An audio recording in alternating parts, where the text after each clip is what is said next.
চীন এখন উচ্চমানের কফির জন্য বিশ্বের অন্যতম বড় সম্ভাবনাময় বাজার। চীনা তরুণ প্রজন্ম এখন উন্নত মানের কফি পানে আগ্রহী। তাদের কথা ভেবে দেশটিতে বড় হচ্ছে কফির বাজার।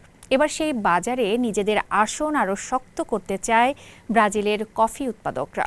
চীনের কথা ভেবে ব্রাজিলের খামারে চাষ হচ্ছে নতুন জাতের কফি। চীনের ক্রমবর্ধমান চাহিদার কারণে বাণিজ্যিক যোগাযোগও সহজ হচ্ছে।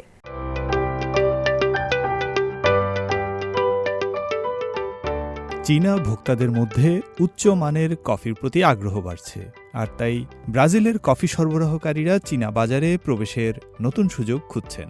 গত বছর ব্রাজিলের কফির ফসল সংগ্রহ ছিল বেশ সফল। রেকর্ডের তৃতীয় বৃহত্তম কফির ফলন হয়েছে দেশটিতে। আগামী কয়েক মাসও দেশটির কফি চাষিরা তুলবেন নতুন ফসল। ঐতিহ্যগতভাবে চীনা মানুষ চা পান করলেও গত কয়েক দশকে তারা কফি বেশি পরিমাণে পান করা শুরু করেছে। সম্প্রতি তারা উচ্চমানের কফির প্রতিও আগ্রহী হয়ে উঠছে।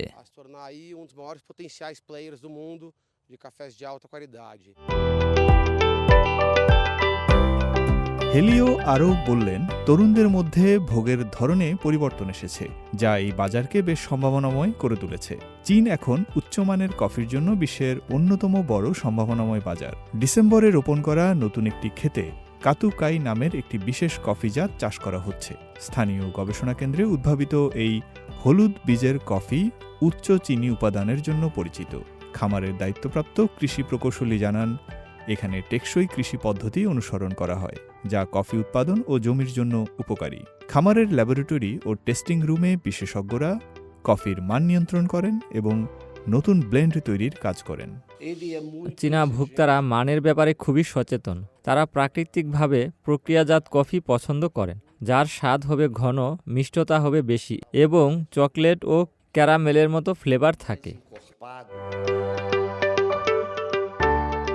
চীনা বাজারে পৌঁছাতে ব্রাজিলিয়ান কফিকে অর্ধেক পৃথিবী পাড়ি দিতে হয়। তবে দুই দেশের মধ্যে বাণিজ্য বাড়ার সঙ্গে সঙ্গে এই দীর্ঘ যাত্রাকে আরও দ্রুত ও ব্যয় সাশ্রয়ী করতে নতুন শিপিং রুট এবং প্রশাসনিক জটিলতা কমানোর উদ্যোগ নেওয়া হয়েছে।